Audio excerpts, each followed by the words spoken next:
지난 시간에는 사람은 믿음으로 의롭게 된다. 행위나 종교의식이나 혹은 인격적인 수양을 통해서가 아니라 오로지 예수 그리스도를 믿음으로 의롭게 된다고 했습니다. 로마서 5장에 들어와서는 그렇다면 우리가 믿음으로 의롭게 됨으로써 무엇을 얻게 되었느냐? 의롭게 된 자가 누리는 복이 무엇인지에 대해서 설명하고 있습니다. 자, 의롭게 된 자가 누리는 축복들을 이번 시간에 한 가지씩 살펴보도록 하겠습니다. 자, 가장 먼저 첫 번째 1절에 우리가 믿음으로 의롭게 되어 우리 주 예수 그리스도를 통해 하나님과의 화평을 누린다고 했습니다. 자, 하나님과의 화평, 똑같은 단어가 peace라는 단어가 평화로도 번역되고 화평으로도 번역이 됩니다. peace of God에서 하나님의 평화 할 때는 하나님께서 우리 안에 주시는 내적인 평화를 이야기합니다. 그리스도의 평강이 우리 마음을 주장하게 하시고 나의 평안을 너에게 주노라. 하나님으로부터 난 평화를 이야기하는 것이고 하나님과의 화평은 peace with God입니다. 하나님하고 평화스러운 관계를 유지하게 되었다는 겁니다. 이전에는 거룩하신 재판장과 하나님 앞에서 심판받고 멸망으로 들어갈 죄인입니다. 죄로 인해서 하나님과 원수가 된 자들입니다. 하지만 예수 그리스도의 피로 말미암아 하나님께서 우리 죄의 삭을 대신 지불하시고 그 피를 믿는 우리를 하나님께서 의롭다고 하셨습니다. 그래서 이제는 하나님과 사람 사이를 가로막고 있는 그 죄의 장벽이 다 사라지고 하나님과 화목한 관계를 누리게 되었다는 겁니다. 이게 얼마나 복된 일입니까? 여러분 사람들 가운데 자기보다 좀 연약하고 만만한 사람은 그 사람이 나를 적대시하더라도 별로 크게 신경을 쓰지 않습니다. 근데 내가 좀 무서워하는 사람 있죠. 권력이 있고 힘이 있고 그 사람하고는 어떻게 해서든지 원수를 맺지 않으려고 합니다. 그 사람하고 제 원수지간 되면은 상당히 피곤하고 힘들어집니다. 이 세상에서도 그럴진데 하물며 전능하시고 거룩하시고 영원하시고 죄에 대해서 진노하시는 하나님과 원수를 맺는다는 거 얼마나 무서운 일입니까?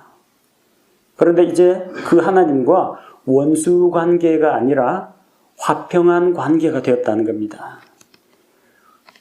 의롭게 된 자가 누리는 복입니다. 하나님과 화목한 관계가 되었습니다. 자, 두 번째 우리가 하나님의 은혜 안에 들어가게 되었습니다. 또 우리가 그분을 통해 예수 그리스도를 통해 지금 우리가 서 있는 이 은혜 안에 믿음으로 들어감을 얻었다고 했습니다. 자, 믿음과 은혜라는 단어가 한 본문 말씀 안에 같이 들어 있습니다. 사람은 하나님의 은혜로 믿게 되는가 아니면 믿어서 은혜를 누리게 되는가?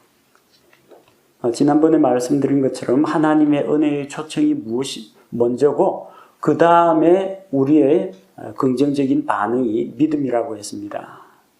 자, 그런데 은혜는 하나님께로부터 옵니다. 값없이 베풀어 주시는 선물입니다.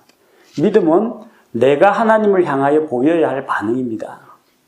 믿음은 하나님께서 나의 마음을 조종해서 어떤 것을 믿도록 나를 세뇌시키거나 이 마인드 컨트롤해서 그 사람의 이지를, 심지를 제압해가지고 자기 뜻대로 조종하는 것이 아닙니다.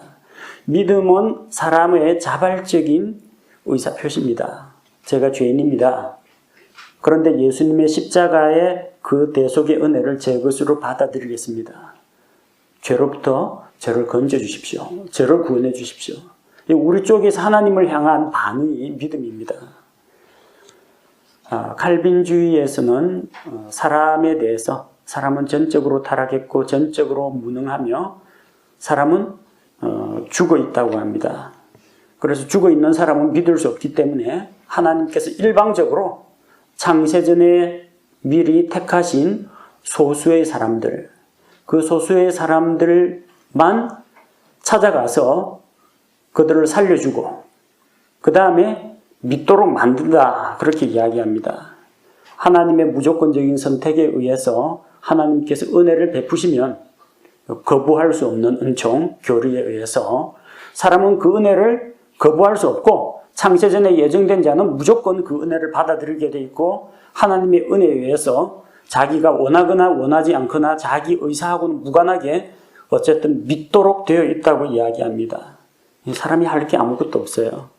하나님께서 믿는 것까지도 나 대신 해줍니다. 이것이 칼빈주의의 예정교리입니다. 안 믿는 사람은 그럼 왜 지옥 가느냐? 하나님이 못 믿게 만들었기 때문입니다.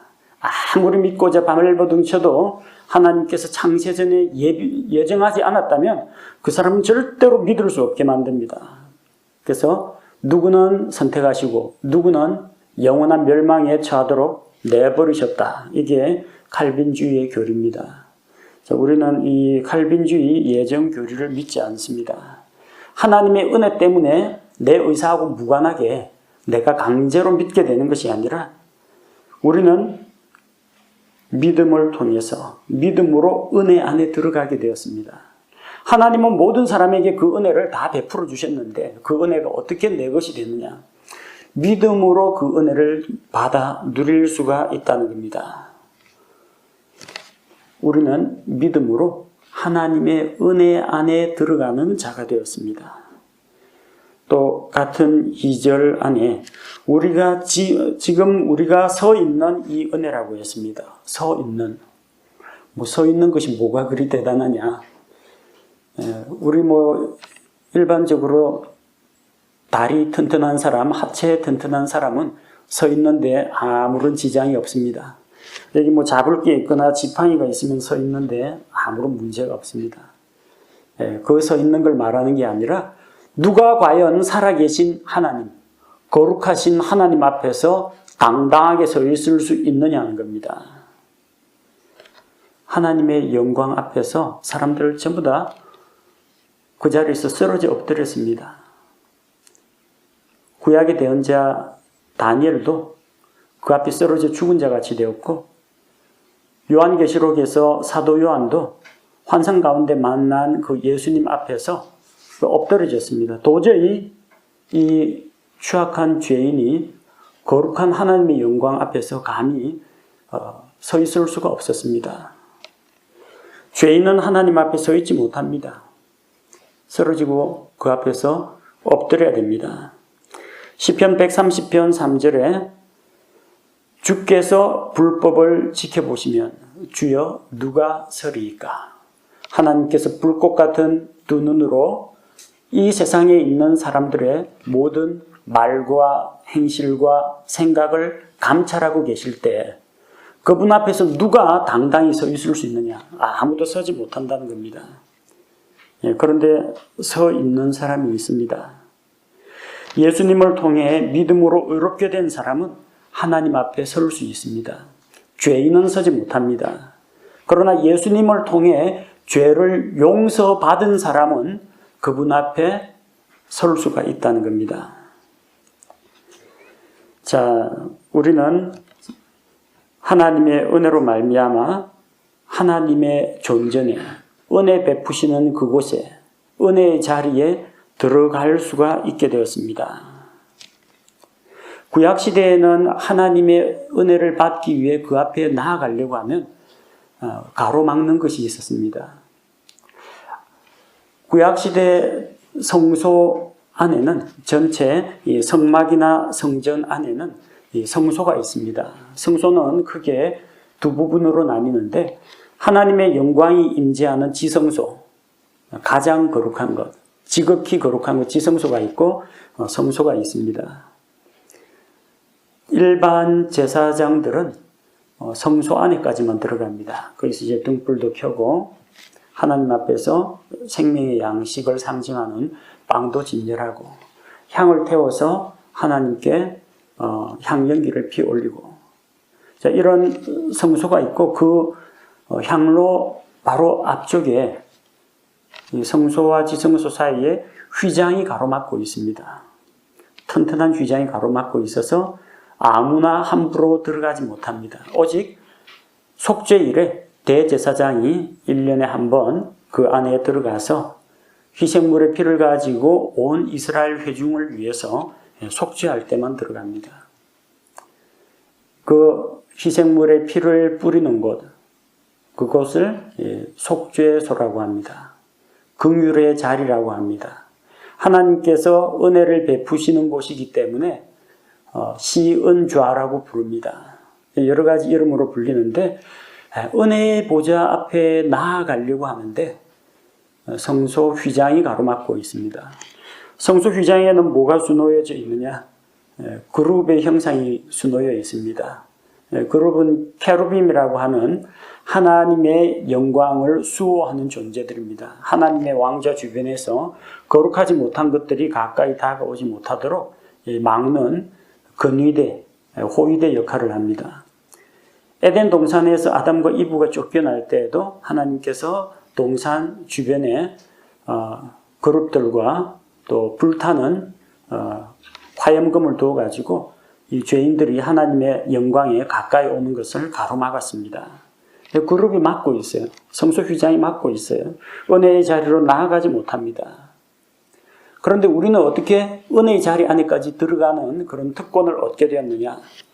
예수님께서 십자가에 달려 죽으실 때 성소 휘장이 위에서 아래로부터 찢어져서 두 조각이 났습니다. 이제는 누구든지 예수 그리스도를 의지하여 은혜 베푸시는 은혜의 왕좌, 긍휼의 자리 앞으로 나아갈 수 있게 되었습니다.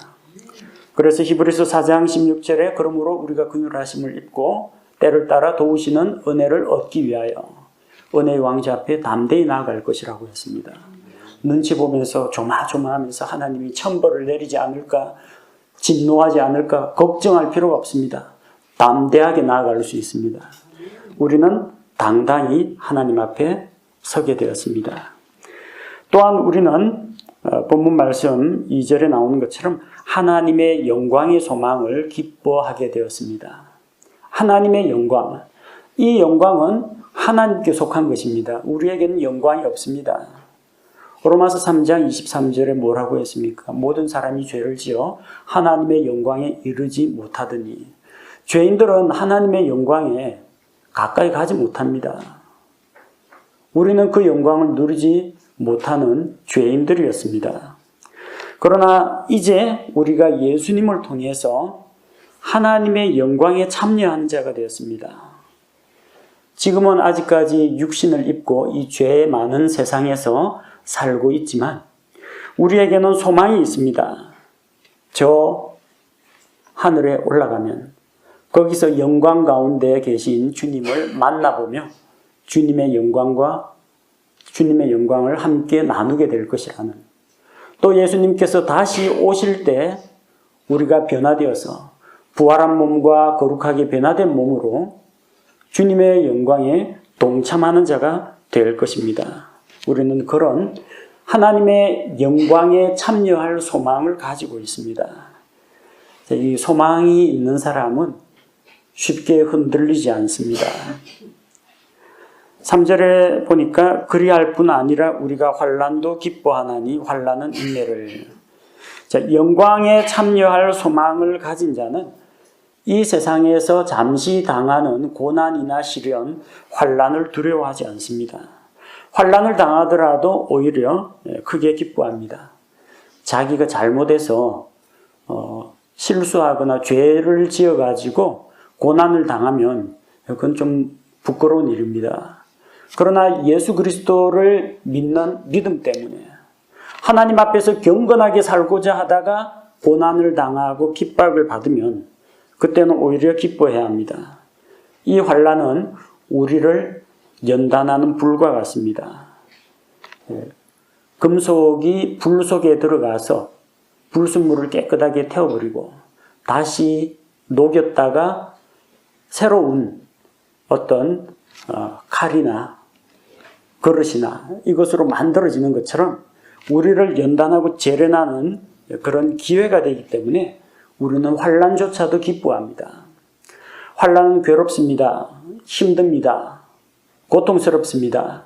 그러나 그 가운데에서 우리는 인내를 배우게 된다는 겁니다.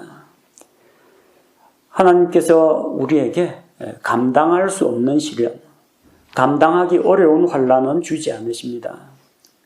고린도전서 10장 13절 말씀처럼 하나님께서는 일반적으로 우리가 보편적으로 당하는 그런 시련 이외에는 우리가 시련 당하는 것을 허락지 않으십니다. 그리고 또 시련을 당할 때에도, 고난 당할 때에도 반드시 우리가 피할 길을 주시기 때문에 우리는 환난을 통해서 믿음이 더 한층 성장할 수가 있습니다. 그래서 4절 말씀처럼 그런 환난을 통해서 우리가 인내를 얻고, 인내는 무엇을? 인내는 체험은 소망을 이룬다고 했습니다. 체험하니까 혹시 체험주의 그런 신앙, 막 뜨겁고 막 감정적으로 막 복받쳐 오르고 이런 체험을 이야기하는 분도 계신데, 여기 체험은 조금 다른 말로 번역하자면 경험입니다. 경험. 아무런 고난도 받지 않고 그냥 무사안일하게 신앙생활 해온 사람에게는 하나님을 경험할 기회가 없습니다. 어려움도 겪어보고, 그래서 하나님 앞에 기도로 매달려보고, 기도응답도 겪고, 하나님께서 말씀과 교제를 통해서 주시는 위로와 권면도 경험해본 사람들, 이런 사람들이 믿음이 성장합니다. 인내를 통해서 우리는 하나님의 도우심과 하나님께서 주시는 위로를 경험하게 됩니다. 그리고 지금 이런 시련 가운데서 나를 연단하신 그 하나님께서 장차 나를 정금같이 나오게 하실 것이다. 장래에 대해 소망을 가질 수가 있습니다. 이런 소망을 가지고 있는 사람들, 항상 하나님 앞에서 기쁘고 담대하고 자신감을 가질 수가 있습니다. 소망 가운데 쓸데없는 소망을 가지는 사람도 있어요. 아무런 약속이 없는 소망, 언제 이루어질지 기약도 없는 소망. 보통 그때쯤 그런 걸 가지고 있으면은 주변 사람들이 이야기합니다. 꿈 깨라. 헛된 꿈이다. 왜? 반드시 그렇게 된다는 약속이나 보장이 없으면 그건 개인의 희망사항이 지나지 않습니다. 그렇게 됐으면 좋겠다라는 개인의 바람이지 그게 안 이루어질 수도 있다는 겁니다. 만약에 열심히 그렇게 꿈꾸고 소망했는데 혼자서 실컷 김치국 마셨는데 자기한테 아무것도 돌아오지 않고 아무것도 이루어지지 않고 오히려 부정적인 일만 일어난다면 다른 사람들 보기 얼마나 부끄럽겠습니까? 지금까지는 자기가 그 소망을 붙잡고 살아왔는데 붙잡고 있던 것이 턱 사라져 버리니까 얼마나 공허하고 허탈하겠습니까? 그런데 우리가 가진 소망은 그런 소망이 아니라는 이야기입니다. 자, 5절 말씀에 소망이 우리를 부끄럽게 하지 아니하면 이 세상에 아무런 보장이 되지 않은 헛된 꿈은 우리를 부끄럽게 만듭니다.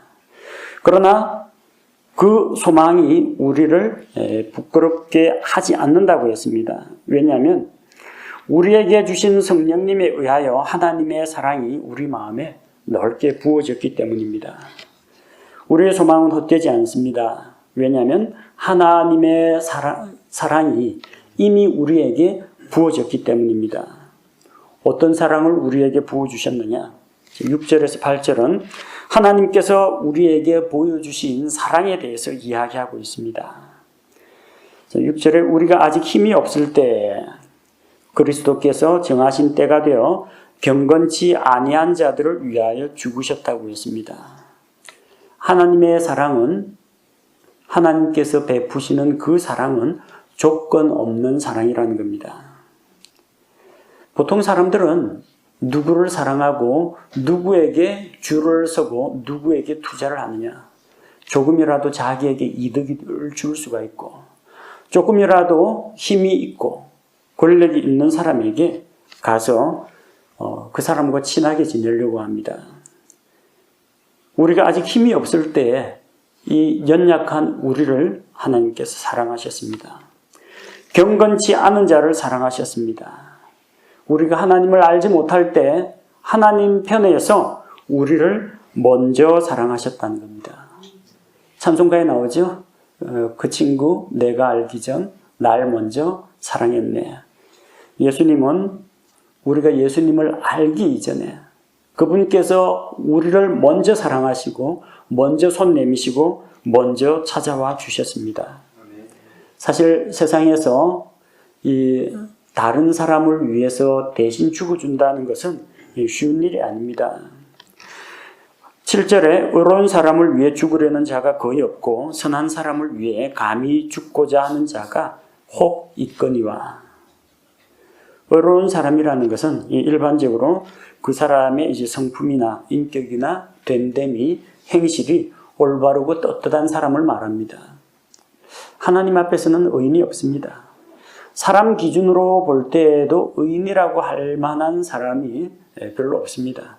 물론 우리가 위인으로 내세우는 안중근 의사, 의로운 사람이다. 조국의 독립을 위해서 몸바쳐 헌신했기 때문에 의인으로 추대를 합니다.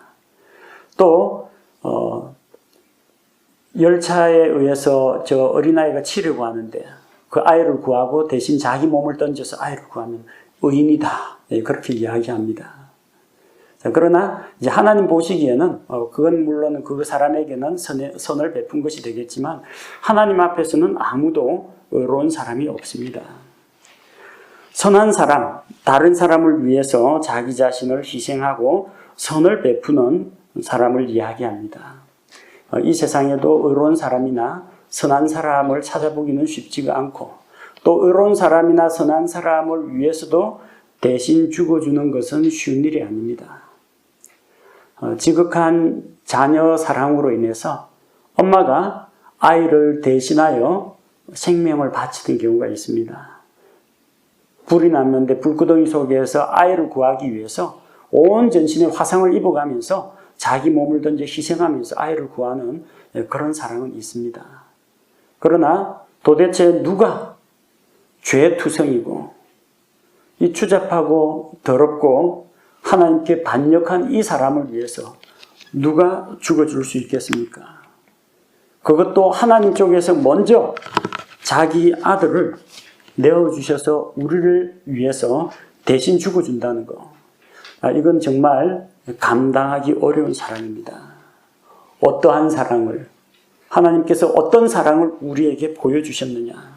8절에 우리가 아직 죄인이었을 때 그리스도께서 우리를 위해 죽으심으로 하나님께서 우리를 향한 자신의 사랑을 당당히 제시하시느니라. 하나님께서 자신의 사랑을 우리에게 제시하셨습니다. 하나님께서 자기 사랑을 우리에게 보여주셨다는 이야기입니다. 사랑해, I love you 하고 말로 우리 귀에 속삭인 게 아닙니다. 먼 발치에서 우리를 보면서 가슴이 두근거리면서 나는 너를 사랑해 하는 이런 애틋한 감정을 품고 있었던 게 아니고요. 하나님의 사랑은 행동으로 나타나는 실천적인 사랑이었다는 겁니다. 연애를 하는 청춘 남녀나 결혼을 해서 가정을 이룬 부부들을 한번 정말 그 사람이 너를 사랑하느냐 혹은 당신은 그 사람을 사랑합니까? 질문을 할 때가 있습니다. 그 사람이 날 사랑하는지 사랑하지 않는지 뭘 보면 아느냐? 별 어렵지 않습니다. 그 사람이 누구에게 제일 시간과 돈을 많이 쓰는지 보면 압니다. 그 사람이 무엇에, 어떤 일에 시간과 돈과 노력을 많이 쓰는지 그거 보면 압니다. 그게 그 사람이 사랑하는 사람이고 그게 바로 그 대상이 그가 사랑하는 것입니다. 사랑해 하는데 아내한테는 외식 한번 안 해주면서 밖에서 술 친구들한테 밖에 나가면 이제 무골호인이 돼가지고 막 돈 뿌리고 다니면요. 그거는 세상 친구 사랑하는 사람이지 아내 사랑하는 사람은 아닙니다. 자기 시간 대부분을 게임하는 데 보내면서 하나님을 사랑한다고 하면 그 거짓말입니다. 그 사람 게임 사랑하는 사람입니다. 게임 매니아, 게임 애호가입니다. 성경 말씀을 너무너무 좋아해가지고 하루에 1시간이고 2시간이고 말씀에 푹 빠지는 사람, 그 사람은 말씀을 사랑하는 사람입니다. 우리는 과연 우리 사랑을 누구에게 어떤 일에 드리고 있습니까? 하나님은 우리를 사랑하시는데 끊임없이 우리에게 관심을 갖고 계시고 우리에게 가장 소중한 것을 주셨습니다. 크게 하나 쓰셨습니다. 뭘 쓰셨느냐? 가장 소중한 자기 아들의 생명을 우리 같은 죄인을 위해서 사용하셨습니다. 우리가 잘나서가 아닙니다. 우리가 연약하고 무능하고 또 하나님과 원수가 되었고 의인도 아니고 선인도 아닌 그런 상태에서 우리의 상태하고는 무관하게 하나님께서 먼저 사랑하셨습니다. 사랑은 받는 것이 아니라 아낌없이 주는 것입니다. 하나님의 사랑은 가장 소중한 것을 아낌없이 내어주는 희생을 통해 나타났습니다. 하나님께서 자기 아들 예수 그리스도를 우리 죄를 대신해서 희생 헌물로 내어주셨습니다. 예수님께서 십자가에 달려 우리 대신 죽으심으로 말미암아 그 하나님의 사랑이 우리 앞에 드러났습니다.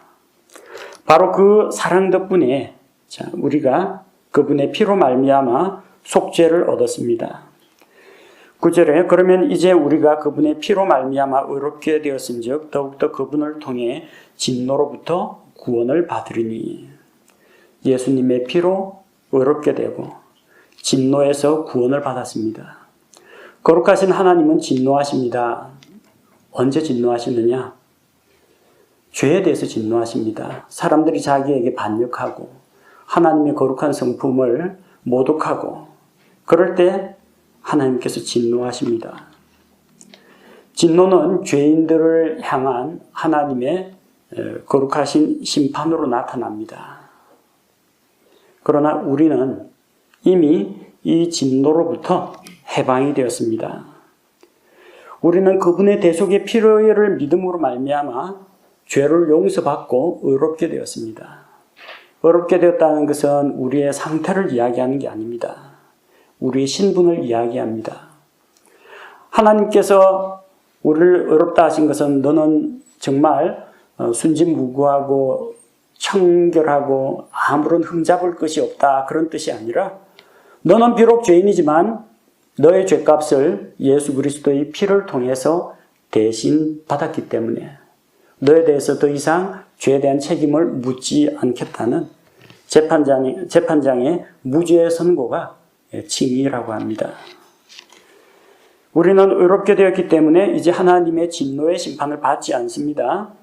데살로니가전서 1장 10절에서는 우리 주 예수 그리스도는 어떤 분이시냐? 다가올 진노로부터 우리를 건져내신 분입니다. 다가올 진노, 미래형입니다. 마지막 날의 심판 때 하나님의 진노가 죄인들에게 떨어지는데 그것이 다가올 진노입니다. 그런데 우리를 그 진노에서 건져내신 과거형입니다. 진노는 아직 다가오지도 않았는데 우리는 이미 진노로부터 건져내어졌다는 겁니다. 이미 구원받았다는 이야기입니다. 데살로니가전서 5장 9절은 우리는 하나님의 진노에 이르기로 예정된 자가 아니요 구원에 이르도록 정하여진 자라고 했습니다. 요한복음 5장 24절 말씀처럼 내 말을 듣고 또 나 보내신 이를 믿는 자는 영원한 생명을 얻었고 정죄에 이르지 아니하고 심판에 이르지 아니하고 사망에서 생명으로 옮겨졌다고 했습니다. 이미 우리는 구원을 받았다는 것을 이야기합니다. 그래서 다가올 하나님의 심판, 하나님의 진노를 받지 않습니다. 10절에 이는 우리가 원수였을 때에 하나님의 아들의 죽음으로 말미암아 하나님과 화해하게 되었을진데 화해하게 된 자로서 더욱더 그분의 생명으로 말미암아 구원을 받을 것이기 때문이라고 했습니다. 아까는 피스, 이제 하나님하고 화평하는 관계, 화목한 관계가 되었다고 했죠. 자, 여기에서는 화해가 되었습니다. 화해. 화해. 영어에는 이제 propitiation이라고 되어 있는데, 이 화해 헌물로 말미암아 하나님과 우리 사이에 어떤 적대감, 거리감이 없어진 것을 이야기합니다. 화해 헌물이란 신의 진노를 달래기 위해서 바치는 희생물을 화해 헌물이라고 합니다. 그래서 산신령이 노했다 하면 희생물 갖고 와서 그 앞에 제사 드리죠. 요한님이 노하셨다 하면은 젊은 처녀를 인당수에 빠뜨리고 하죠. 그게 화해 헌물입니다. 희생물을 바치면 그 신의 진노가 잠잠해지는데, 죄에 대해서 무섭게 진노하시는 그 하나님의 진노를 누가 잠재우느냐? 예수 그리스도께서 친히 화해 헌물이 되심으로 말미암아 하나님과 우리 사이에 화해를 이루셨다는 이야기입니다. 자, 그래서 이제 우리는 그분의 생명으로 말미암아 구원을 받을 것이라고 했습니다. 아까 구원 받았다고 해놓고 여기 또 구원을 받을 것이라고 하느냐? 자, 구원은 사람이 삼중적인 존재이기 때문에 구원에 대해서도 세 가지 측면이 있습니다. 사람은 영과 혼과 몸으로 이루어져 있습니다. 우리가 예수님을 믿을 때 우리의 영은 다시 태어납니다. 거듭난다고 하죠. 성령님을 통해서 다시 태어납니다. 그래서 이제 아담의 후손이 아니라 하나님의 자녀로 새로운 신분으로 태어납니다. 두 번째는 혼의 구원입니다. 혼의 구원은 무엇을 말하느냐? 우리 자신이 죄를 지을 것인지 말 것인지, 하나님의 은혜와 구원의 선물을 받아들일 것인지 말 것인지 누가 결정해요? 혼의 결정입니다. 혼은 몸을 통해서 들어온 모든 정보, 복음 전도지, 성경책, 설교 말씀 이런 것들을 다 온 감각기관을 통해서 듣고, 혼이 우리의 중심 인격체이기 때문에 듣고 생각하고 느끼고 분석하고 평가하고 반성하고 판단하고 의사결정 내립니다. 죄를 지을 건지 말 건지, 천국 갈 건지 지옥 갈 건지 혼이 결정합니다. 죄를 지은 혼은 지옥 가고 죄 용서받은 혼은 천국 가는 겁니다. 혼의 구원은 무엇을 말하느냐? 누가 지옥에 가요? 영은 지옥 안 갑니다. 영은 하나님께서 주신 생명의 숨이기 때문에 하나님께로 돌아갑니다. 몸은 지옥 안 갑니다. 몸은 땅에 묻혀가지고 시체가 되어 썩어서 흙으로 돌아갑니다. 우리의 몸을 구성하는 것은 지각을 구성하는 그 원소들이기 때문에 땅에서 썩습니다. 혼이 지옥 갑니다. 죄 지은 혼이 지옥 갑니다. 혼의 구원은 무엇을 말하느냐? 우리가 믿음의 결말 곧 혼의 구원을 받았기 때문이라. 혼이 지옥 형벌을 받지 않는 것을 이야기합니다. 예수님을 믿을 때 이미 영은 다시 태어났고 혼은 지옥 형벌로부터 구원받았습니다. 한 가지 몸이 남았어요. 장차 우리의 몸도 구속을 받게 됩니다. 지금 이 몸은 아직 구속된 상태는 아닙니다.